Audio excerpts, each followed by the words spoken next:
Are Snow Leopards any good in patch 6.1.2? The funny thing is that due to reasons, this video comes out after the Elemental Bear.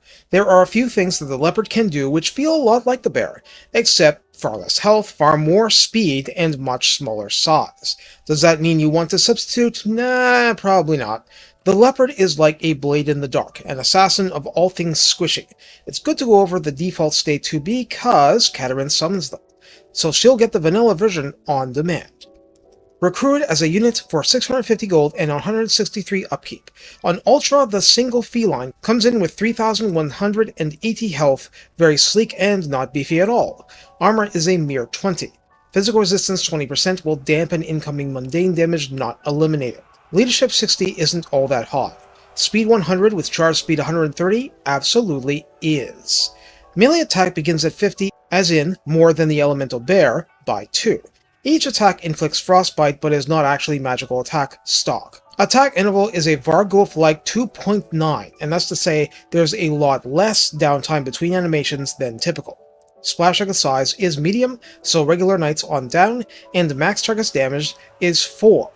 Therefore, all the weapon strength we shall now discuss goes to a single troll or minotaur entity, though that would be the case with characters too, be they on foot or otherwise. Melee defense begins at 38, which is pretty good, so reflects the agility of the noble creature. Weapon strength 290 is split base 85 and armor piercing 205, so tilted toward armor shredding, with a bonus versus large of 20. That's very interesting because, like I said, all of that damage is going straight to a single troll or minotaur entity to try and kill or overkill it. Charge bonus of 55 is shockingly good, and Masses 1200 means it's going to struggle to pull out of fights, a basic issue you need to keep in mind. Basically, you're spell-crushing blobs around it, but if not, you'll lose cats. The unit can hide in forest, wait for hunting prey, and has causes fear. It is not considered an elemental unit, so it will nobly run away when broken, rather than simply melt like the Wicked Witch. In the redline skills, Creatures of the Land offers at 3 pips melee attack plus 8 and weapon strength plus 12%. Already, a rank 0 Snow Leopard could be melee attack 78 against a Beast of Nurgle, as unpalatable as that image might be. Ew! Despite being a cat, Urson's Favored would grant rank 7 Leopards plus 10 armor, as in 50% more than base, plus 5 melee attack, and 15% spell resistance.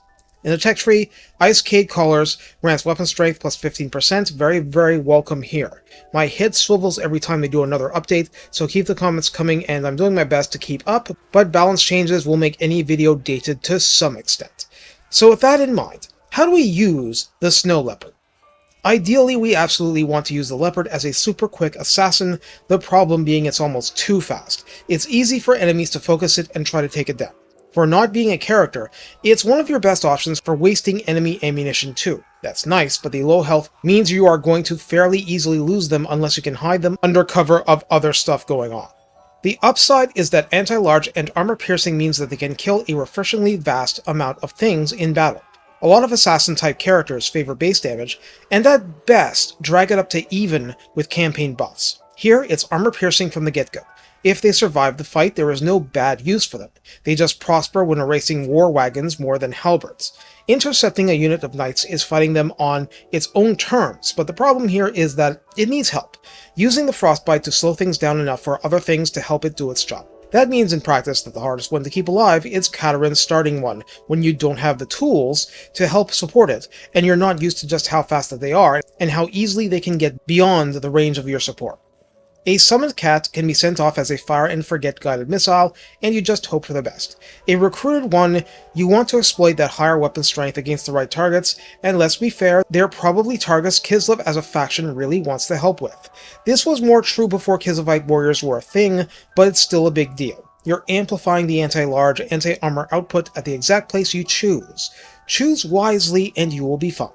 And frankly, if you're cruel to animals, have one tar pit several units in front of your firing lines, and slap some spells around it to try to break the foe that way. Sometimes that'll be your best play, even if it does the cat little good. Otherwise, it's the same principle as Chaos Dwarf warriors with great weapons.